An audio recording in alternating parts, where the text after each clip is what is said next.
Voilà, bonjour à tous, soyez les bienvenus dans ce moment que nous allons passer ensemble autour des addictions.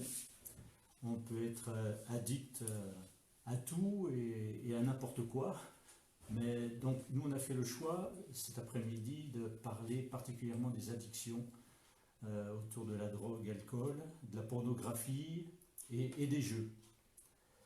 Euh, j'ai la joie d'avoir Benjamin qui est avec moi, qui travaille aux collines Enchanté. depuis 2 mois comme accompagnant éducatif et social. Voilà. Moi, c'est Benjamin, ancien menuisier. Je rejoins Christian début février en tant qu'éducateur pour l'aider à encadrer les jeunes, les personnes ici présentes sur le foyer.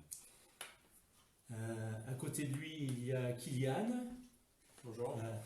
un résident qui a bien voulu participer à ce direct avec nous et nous donner son témoignage également. Ouais. Hein. Donc moi c'est Kylian, ça fait un peu plus de 2 ans que je suis aux collines et du coup je voulais bien participer à ce petit moment qu'on passe en direct avec vous. Voilà. Donc nous, on va essayer de vous éclairer, de vous montrer comment les choses se passent en fait, hein, comment les choses se passent, et comment les dangers et comment on peut s'en sortir. Donc nous, on travaille avec, elles consomment toutes du cannabis. Il faut savoir que le cannabis reste pendant 3 semaines, un mois davantage dans l'organisme. Quand à la racine des cheveux, on peut retrouver même un an après des traces de cannabis, hein, de THC, le principe actif du cannabis. Et, mais nous, donc on fait des tests urinaires. C'est déjà arrivé que certains résidents, on retrouve encore ils soient positifs au test 2 mois après leur arrivée. Donc on voit qu'une personne peut très bien dire j'arrête quand je veux. Oui, elle est capable d'arrêter une semaine, 5 jours, ça rassure l'entourage pour dire tu vois, je suis capable d'arrêter, je suis pas accro, mais en fait le cerveau est complètement imprégné, le THC se stocke dans le cerveau. Et en fait, elle se promène avec sa dose de THC en ambulatoire quelque part.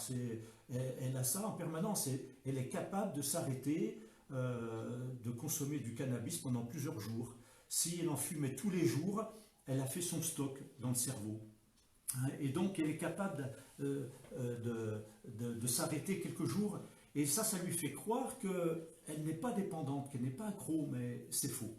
Hein. Et au travers de ces 7 caractéristiques, il en suffit de 3 pour dire, en fait, eh bien, on est accro. La première, c'est la tolérance. C'est ce qu'on a vu tout à l'heure, il y a quelques minutes, où on a besoin de quantités toujours plus importantes pour ressentir les effets. Parce que l'organisme s'habitue, il y a une accoutumance et il faut augmenter les doses pour en ressentir les effets. Ça, c'est une des premières manifestations qui montre que, voilà, je suis peut-être en train de devenir accro.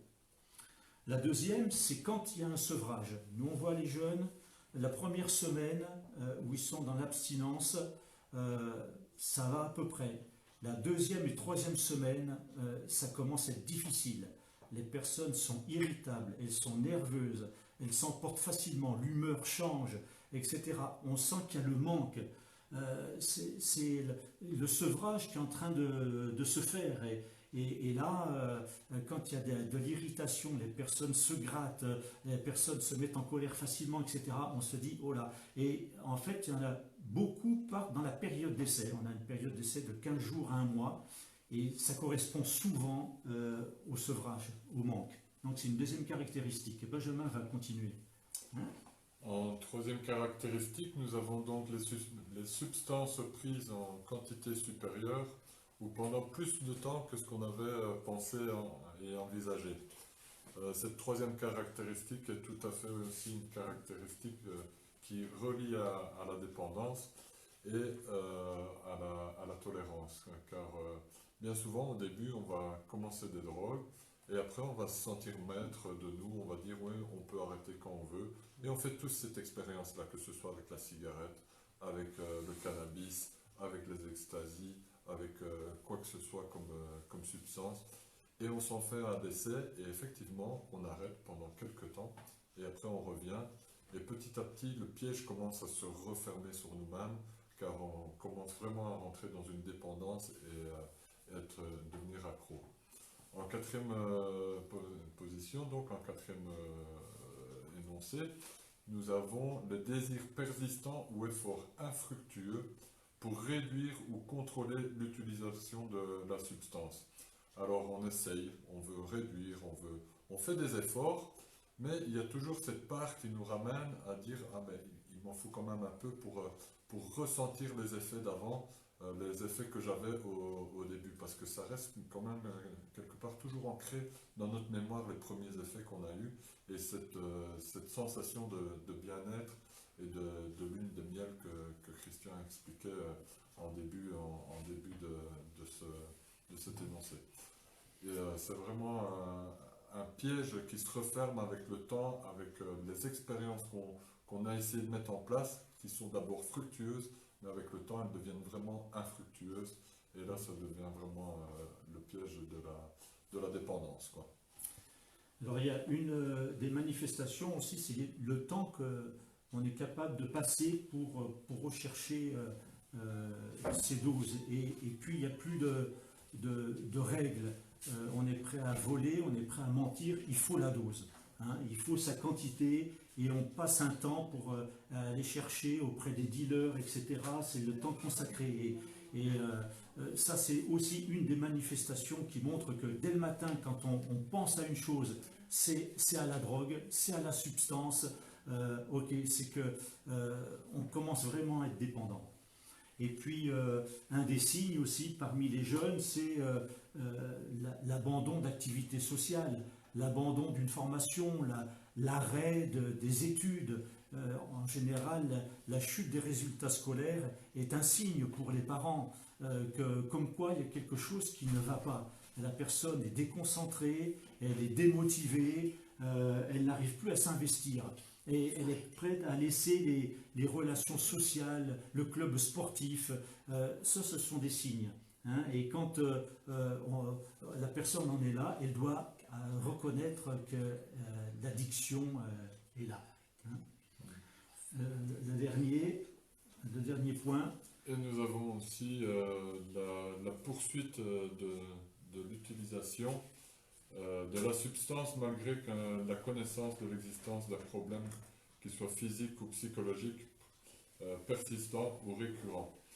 À partir du moment où on a un peu grandi avec le produit, où on a un peu évolué, il y a un moment où on va être au courant, on va être informé des mauvaises choses, des choses néfastes de ces produits. Et malgré tout, quand on est ancré dedans, on est devenu vraiment dépendant. Et à ce moment-là, on continue parfois, malheureusement, à se fournir ces produits et à consommer ces produits, malheureusement. Voilà, c'est que la personne, malgré les problèmes psychologiques, les souffrances physiques qu'elle peut ressentir à cause des drogues, elle est capable de continuer à cause du plaisir que ça procure. Voilà. Donc si vous captez encore, on est obligé de couper apparemment, on n'a plus de réseau. Hein. Voilà, donc excusez-nous. Hein.